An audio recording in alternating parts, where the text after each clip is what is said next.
Oh, yeah, just want to get that out of the way. I'll also say as well, just before I start, that the moon landings we all know were fake. We all know they were because, well, let's face it, the Yanks can't land anything on that, can they? Yeah, I'll let you know now, I'm a Harry Potter fan. Do we have any in? Woo! Yeah, I've got a few. With the Harry Potter franchise, we have 8 films and 7 books. And with the films, they were all British and Irish actors.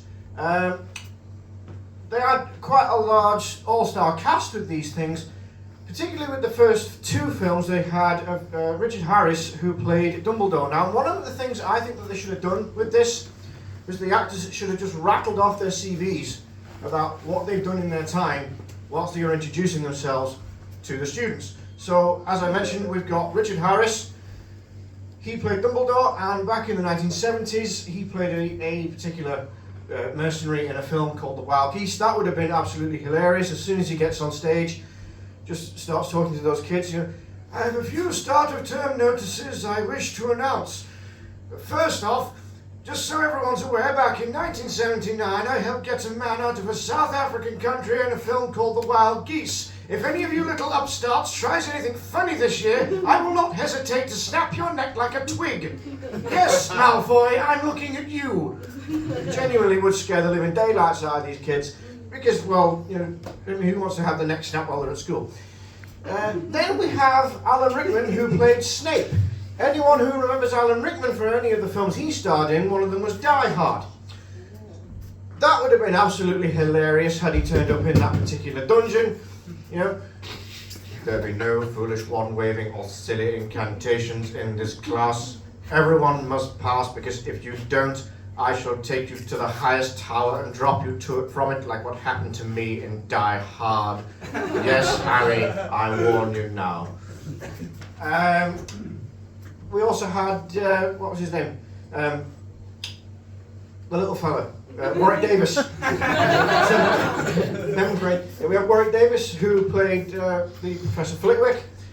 Anyone that knows any particular films that he was in? Anyone here seen Return of the Jedi? Yes. Right. He actually played an Ewok in that called Wicket.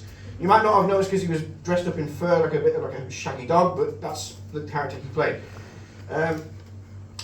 Again, when he's in that particular little whilst he's doing whilst he's doing his own spiel, he basically says, one of a wizard's most rudimentary skills is levitation, or the ability to make objects fly. This is something that I did back in the 1980s in the film Return of the Jedi, because I made people fly off those little motorbikes that they were using on Endor. We brought down the Empire using nothing more than sticks and stones, so don't think that I can't easily destroy you in here without using charms. Believe me, it would genuinely scare the living daylights out of people. And we also had as well Robbie Coltrane, who played Hagrid. Now, anyone who knows in the films and the books, he became the Care of Magical Creatures teacher. I personally think what they could have done. Has anybody here ever heard of the Wombles by any chance?